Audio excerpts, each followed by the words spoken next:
When I saw B. Dylan Hollis make this Great Depression peanut butter bread, I had to try it. Hello fellow travelers, and welcome back to the Biggs Homestead Kitchen. My name is Cynthia, and today we're gonna try Great Depression peanut butter bread. From Viral Tik Tok, the internet, I am so excited to be giving this recipe a try this morning. And you can make it all from preps that you have in your pantry. So if you're ready, press the like button and let's get to work. You know, if I'm gonna try any vintage recipe, I have to give it a gluten-free spin. So today we're gonna be working with King Arthur gluten-free cup for cup flour. Never sponsored, but always in love with this product. In the spirit of modern convenience, I am gonna be using my KitchenAid mixer today. I do have a hand mixer, but I'm not going to use it today.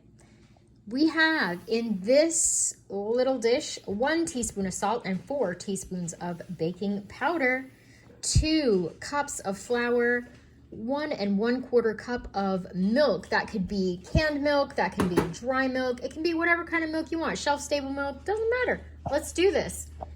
2/3 of a cup of peanut butter and 1/4 of a cup of sugar. You know that great grandma was not wasting her sugar on no peanut butter bread. She was gonna save it for something good. So there's just enough sugar to say you put some in there. Okay, so this should not work. Scientifically, this should not work. There's no egg. There's no oil. I'm excited to try this. Here's my recipe if you wanna take a screenshot.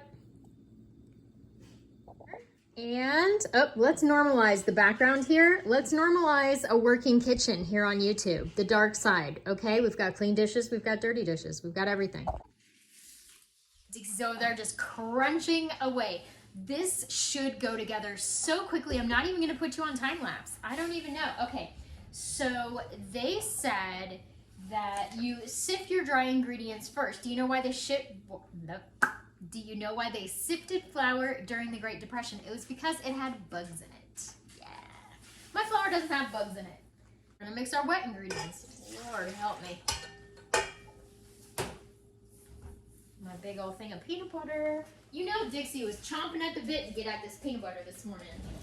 Every time I say peanut butter, she looks at me because she knows that word. All right. This is probably the trickiest part.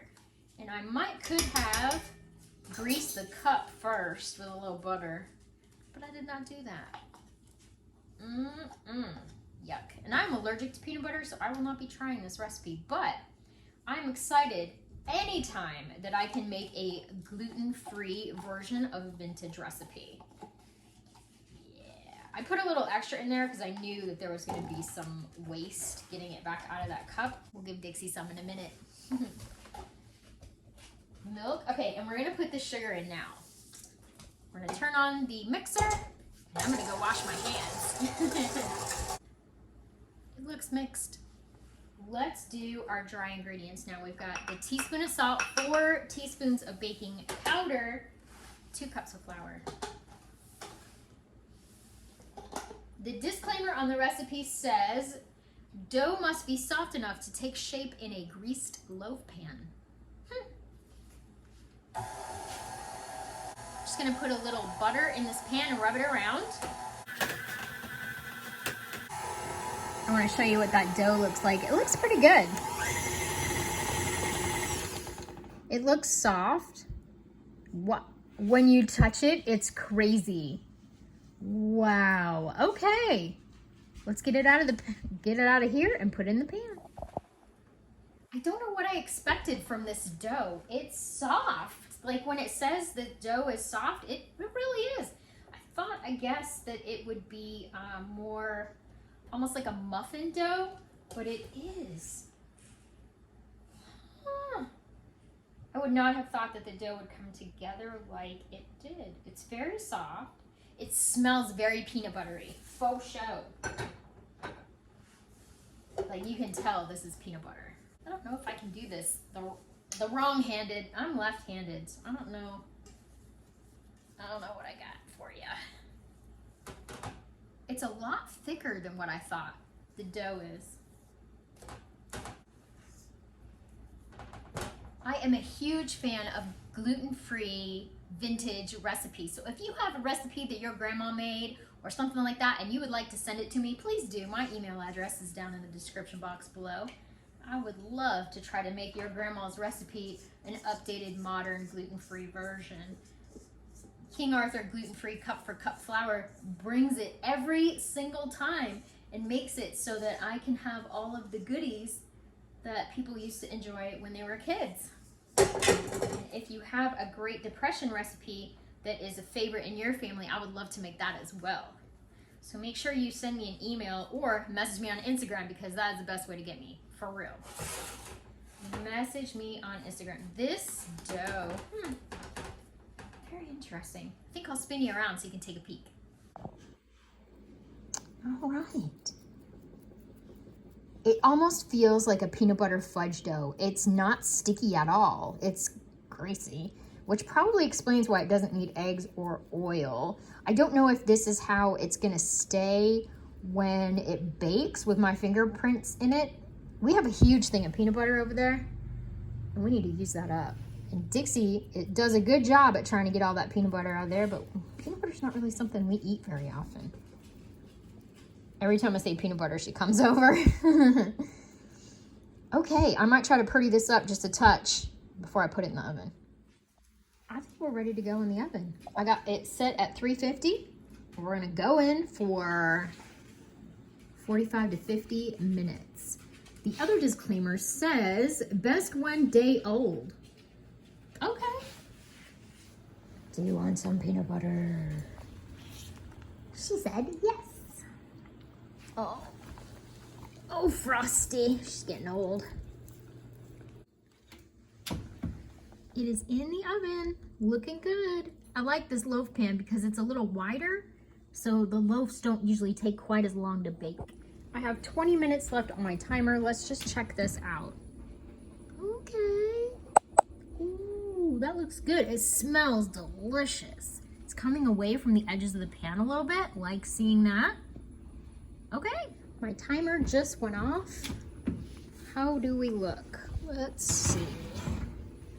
That bread looks cracked. Nice crack to it. Okay, I think it's done. Yep, definitely done. Gonna take it out. First impressions. I don't know if this loaf is gonna hold together like a traditional quick bread. The fact that it has no eggs in it scares me. Here's a little trick that was taught to me by Mrs. Kathleen Sisler of West Virginia when I was just a young girl. She would always turn her loaves of bread out when they were extremely hot. And in case you're new in the kitchen, I wanted to be able to share this with you. Flip your loaf over onto a clean dish towel and remove your pan. Then allow the towel to do the work for you. You have less chance of cracking or breaking your loaf.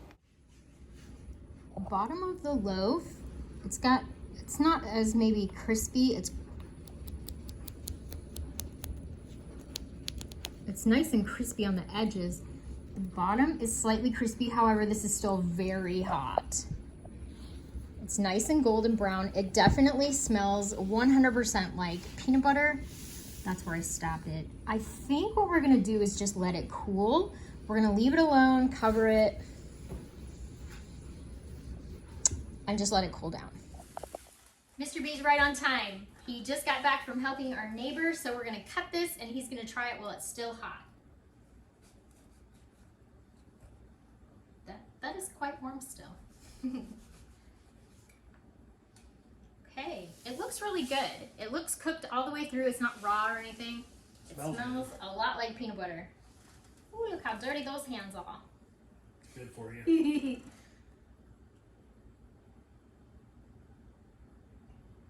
It should not work. This has no eggs in it. It's really good. It's not overly peanut buttery. It's just a hint of peanut butter, like a peanut butter bread, just a hint of it. No emotion. Smell more of the peanut butter than you kind of taste. There's definitely a strong aroma of peanut butter. Really good. So could you see that with like some blueberry jelly on the top? This had chocolate chips in it. I almost put chocolate chips in it, but that's not true to the original recipe. I could definitely see if this had chocolate chips in it, it would be like a peanut butter chocolate chip cookie. Okay, and there's only a 1/4 cup of sugar. So Grandma was not playing around with her sugar rations during the Great Depression when she made this. It's very flat. This would be good with like blackberry jam or something. Mmm. Faux show. I guess maybe next weekend we'll have to make some blackberry jam from the blackberries that I have in the freezer. Thank you, Mr. B. Looks like we'll definitely be putting this one in the prepper recipe binder. Again, if you want this, I'll put a recipe down in the description box below. This is not my recipe. I found this on Pinterest and also on B. Dylan Hollis's TikTok page, so give it a try. Thank you so much for watching. Hope you got something out of the video. I am always excited when I can try new recipes that only use my preps and I don't need any outside or fresh ingredients. Do you have a recipe you want me to try? Let me know in the comments down below or message me on Instagram at the Biggs Homestead Kitchen. Thank you again, and remember everybody, no matter where you roam, you can always find your way back home to the Biggs Homestead Kitchen. Bye-bye!